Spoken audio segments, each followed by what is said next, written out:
Recently, a U.S. Congressman officially filed a bill to remove Gary Genzler as SEC chair since 2016. Warren Earl Davidson, a former military commander and current politician, has represented Ohio's 8th congressional district in the U.S. Congressional District in the U.S. Congressional District in the U.S. Congress. Gary Genzler, chairman of the U.S. SEC, is under attack. By Senator Warren Davidson, he tweeted, "In order to reorganize the SEC Gov and remove Gary Genzler, I filed the SEC Stabilization Act today. A despotic chairman such as the current one must be prevented from dominating the U.S. capital markets. It's time for genuine reform and for Gary Genzler to be removed as head of the SEC statement. As we can see, any authoritarian chairman, including the current one, must be stopped from dominating the U.S. capital markets." Hello guys, and welcome back to my channel. Kindly support our channel by pressing the subscribe and notification bell. Again, this channel has resumed its daily giveaway of 100 XRP coins. To be the lucky winner, simply be subscribed to this channel and comment XRP to the moon. Good luck, guys. To address the ongoing misuse of power and assure long-term market protection, I am introducing legislation to address this issue. It's time for genuine reform and for Gary Genzler to be removed as SEC head. Senator Warren is not alone in this. Majority Leader is joining me in this crucial battle. To defend our markets, American industry and investors deserve transparent and consistent regulation, not political scheming. In order to make sure that the SEC's priorities are with the investors they are tasked with protecting and not the whims of its reckless chair, the SEC Stabilization Act would implement rational improvements, and look at that. It is purely joyful. According to the SEC Stabilization Act, Gary Genzler is fired as chair. 6 commissioners are in charge of all rulemaking, enforcement, and investigations, and an executive director job is created for day operations. Thank you for taking the lead on this. Legislation GUAO Majority Whip. A 16Z, one of the top tech investment firms in the world, is creating a new base here in London, according to UK President Rishi Sunak. Another enormous endorsement of the UK as a location for future digital business development. Senator Warren Davidson continued to criticize Gary Genzler. Gary Genzler is to be credited for moving fintech out of the United States. Although Gary is undoubtedly drawing funds away from American markets, the United Kingdom is certainly still a wonderful place to invest. We are currently anticipating Henman emails, and lawyer Deaton has shared important facts. I can assure you that the conflicts of interest and outright appearances of wrongdoing will only become worse. Observe this regarding Henman's former affiliation with or representation of Ethereum. Ripple inquired, "Why would the SEC strive to keep it a secret?"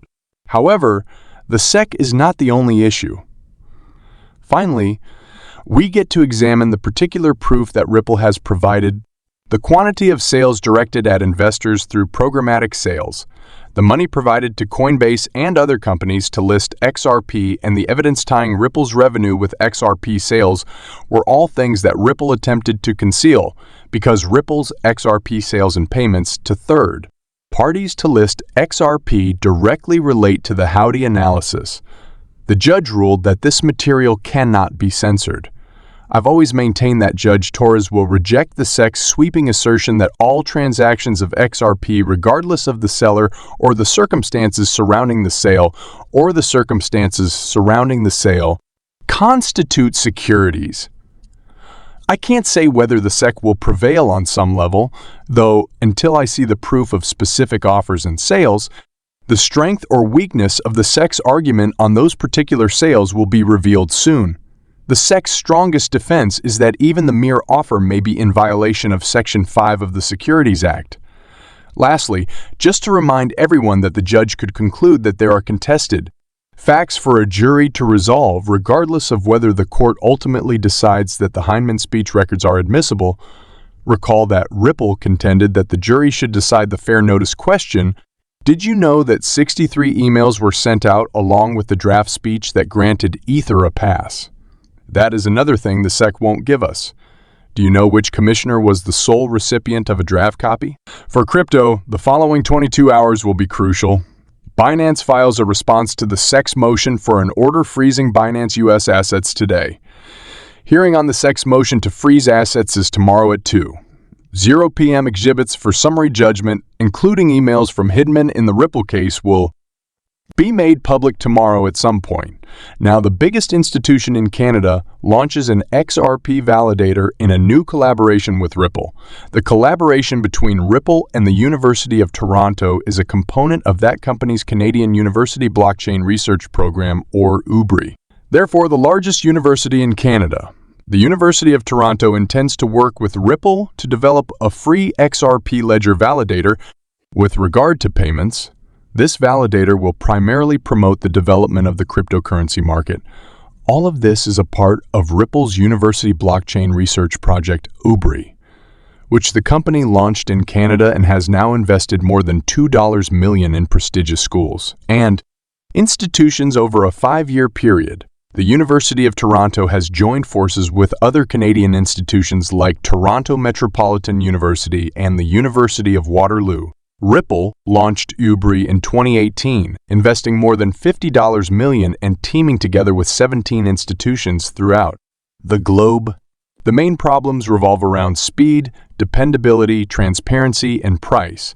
Therefore, employing traditional antiquated technologies like SWIFT can often result in a 3 to 5 day delay in the settlement of money. That's a big pain point when it comes to reliability. Mistakes, outages, and other issues can frequently cause payments to be delayed. Transparency once more with legacy systems. You may not always be aware of the current status of your payment due to technical restrictions. What can we anticipate this week from Congress?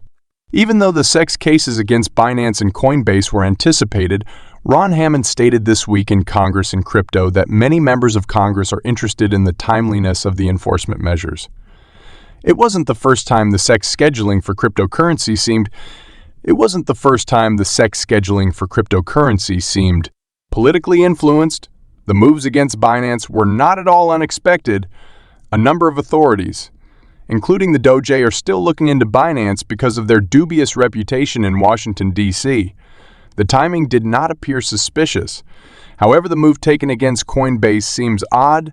Just an hour before Coinbase's Chloe E. Polgrul was scheduled to appear before the House Ag Committee, Coinbase announced enforcement action. Legislation to regulate cryptocurrencies at the SEC and CFT was the subject of the hearing. The hearing was dominated by the SEC's action. Some in D.C. were puzzled by the announcement of the enforcement action 24 hours after the Binance action. Even though the two lawsuits are very different from one another, some people speculate that it may have been done intentionally to group both exchanges together as bad actors. To be clear, it takes time for these acts to develop across months and years. It won't happen overnight. Unfortunately, Congress and the administration's actions in D.C. are frequently timed to generate the most press attention or to avoid upsetting the markets. Some people think Congress is the intended audience. A market structure law and a stablecoin measure are being worked on by Congress. Although financing is a problem, the House Financial Services Committee and the Ag Committee are cooperating and appear to have the CFC's initial support. The SEC has not made the same statement. Gensler changed his mind from calling for legislation in 2021 and declared it unneeded. In April, despite this, Congress has chosen to press forward and multiple hearings have been held to establish the framework for these proposals. This includes the Financial Committee hearing tomorrow. That's all for now. Kindly support our channel by pressing the subscribe and notification bell. Thank you for watching.